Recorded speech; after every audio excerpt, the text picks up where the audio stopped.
Hello, my name is Frank Clegg, and I've spent over 40 years in the technology sector. My most recent position as a president of Microsoft Canada. In my career, I've seen the tremendous benefit that technology can provide. I've also seen the potential harm if technology is not implemented correctly. And I believe our current implementation of wireless technology is not safe. That's why I co-founded Canadians for Safe Technology and why I joined the business advisory group of the Environmental Health Trust. I am especially concerned about our current implementation of 5G wireless technology. And the more research I do and the more experts I talk to, the more concerned I become. Now, there's no doubt that there are benefits such as autonomous vehicle and faster download speeds. At the same time, I think there is potential harm. I think it's important that we understand that 5G is not just an incremental number on our cell phones. In fact, over 230 scientists and researchers from 41 countries around the world have formally written to the United Nations, their member nations, and the World Health Organization expressing their concern over the planned rollout of 5G technology, especially for vulnerable populations such as children, pregnant women, and the environmentally sensitive. They have been joined by state legislatures and federal regulators who have asked the FCC to provide evidence that there is no harm from the rollout of 5G technology. There is no doubt that the engineers and businesses and companies that roll out technology are well-meaning. However, their focus is on being first to market and getting new products into the market as efficiently and quickly as they can. I am not aware of any research or studies by my industry or related industry that deal at all with the health or safety effects of wireless technology. Here are some important facts about 5G. 5G technology has not been tested. I am not aware of a single study that shows that 5G technology is safe. 5G, as in all other wireless technology, gives off radio frequency radiation, which is absorbed in the human body and accumulates in the human body. One segment of 5G technology are millimeter waves. Millimeter waves are used by the US and Israeli government in their active denial systems, which are used for crowd control. And what they do is they provide a very painful reaction in the skin organs of the body. We have no idea what the impacts will be to human health if that kind of millimeter wave technology is used and we are exposed to it 24 hours a day, 7 days a week. There are significant proven health effects from wireless technology and wireless devices. These include insomnia, headaches, fatigue, heart palpitations, all caused by exposure to wireless devices and the radiation from them. More serious symptoms and conditions include heart arrhythmia, infertility, tinnitus, numbness or tingling in the extremities, diabetes, cancer, and permanent DNA damage.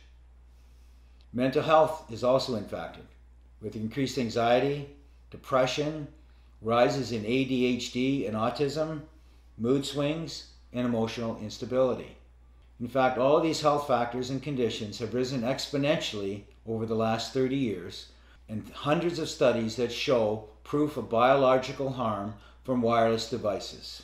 Most recently, in 2018, the National Institute of Health's National Toxicology Program released the findings of a 14-year, $25 million study that showed clear evidence of harm in terms of cancer and permanent DNA damage. This study, several months later, was verified by the prestigious Ramazzini Institute out of Italy, which found the same results. Now you may ask how a product that has this potential harm could ever be released to the market and to the public for public use. Well, the way the process works is the FCC regulates all wireless devices and products associated with them. Unfortunately, the FCC is made up of previous telecom executives, lawyers, and engineers. It does not have any scientists or doctors that you would expect to be involved with the regulation of potentially harmful products. In fact, the FCC guidelines are 20 years out of date without any major significant improvement. Countries such as China, Russia, Italy, and Switzerland have safety guidelines that are 100 times safer for their citizens. The FCC guidelines are based on small, short-term, infrequent exposure. They do not worry about the accumulated effects for multiple devices. They don't measure or monitor exposure 24 hours a day or 7 days a week. And they have no special consideration for children, pregnant women, or those who have shown environmentally sensitivities to wireless radiation. In addition to the concerns about the guidelines, there is actually no oversight provided by the FCC, and in fact the telecommunications industry is self-policing. So what we are left with is almost a Wild West scenario where the regulations and the guidelines are significantly lacking and the industry is left to its own accord to roll this technology out to the marketplace. In addition to the concerns about the FCC guidelines themselves, the Federal Telecommunications Act of 1996 prohibits any telecommunication company to be sued on the basis of the safety or health of their products. So in other words, there is no liability to the telecommunications industry of any of the impacts of their products. Just last week, the reinsurer Swiss Re came out with their annual forecast, and they specifically identified 5G technology as an upcoming insurable health concern globally over the next 3 years. There is also mounting evidence that the telecommunications industry knew about the potential impacts of RF radiation years ago. And in fact, we're starting to see some of the behavior from my industry similar to what the tobacco industry did over the last few decades. The telecommunications industry has over 500 lobbyists working in Congress and other areas of legislature protecting the industry. Together, all of these issues that I've referenced, plus the general lack of awareness in the general public, have led us to the situation where we are today. So where are we today? Today we currently have a significant amount of exposure in our homes, in our businesses, in our schools, and in most public areas we go to. Cisco has announced and predicted by 2030 there will be over 500 billion wirelessly connected devices in the world. That works out to be almost 60 devices for every person on the planet. Many states and cities around the world are debating and passing legislation about the rollout of 5G technology. And in fact, what we're seeing in the US is at the federal and the state level, they're fast-tracking some of this legislation to support the rollout of 5G infrastructure. Unfortunately, this legislation seems to be taking away all individual rights and the rights of local towns and counties and cities and passing more power to the telecommunication companies. We believe this is a historic and precedent-setting power shift from the individual and state and local level over to an industry. In fact, many communities in the US and around the world are passing moratoriums preventing the rollout of 5G technology until it is proven safe. 5G will impact you personally.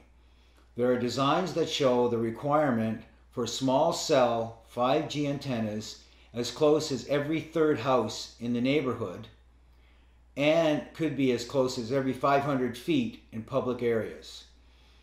The impact of that radiation at that level of frequency and intensity and power 24 hours a day and 7 days a week is unprecedented and is not understood. I've spent the last 5 years of my life, I've had the opportunity to meet with experts on a worldwide basis who have spent their careers studying the impact of wireless radiation and devices. I've also had the opportunity to meet with some of the great minds in the technology sector who have helped create these tremendous products that we use in our lives and provide tremendous benefit to us. I am convinced that there are safer alternatives available so we can have the best of both worlds. Technology that can provide the tremendous benefits, but technology that is safe. There is no incentive or motivation to provide the research and the funding to look for safer alternatives. So that's why it's up to us to help encourage that investment. That can be by asking our legislators to pass legislation, encouraging industry to do it, or it can be by us directly trying to advocate for change in the industry to allow them to become more responsible to provide safer technology that still provides tremendous benefit. We can't do this all on our own. We need your help. Here's what you can do. The most important thing is to get educated. We have provided a little bit of an overview and some of the scientific evidence that shows there's a potential harm. But now you have to take the initiative. There are some tremendous websites, Canadians for Safe Technology, the Environmental Health Trust, saferemr.com, and the Physicians for Safe Technology. There are also other resources that are listed at the end of this video. We encourage you to spread the word, share this information, share the video with your coworkers, with your family, with your friends, with legislators at the state and federal level. Even your local school boards can have an impact if they choose to engage. Ultimately, your knowledge is in your power, and your power is in your hands. I fundamentally believe we can have the best of both worlds. That is access to the technology and the tremendous benefits it provides, but in a safe manner. We are advocates for safe technology, not no technology. I thank you for your time.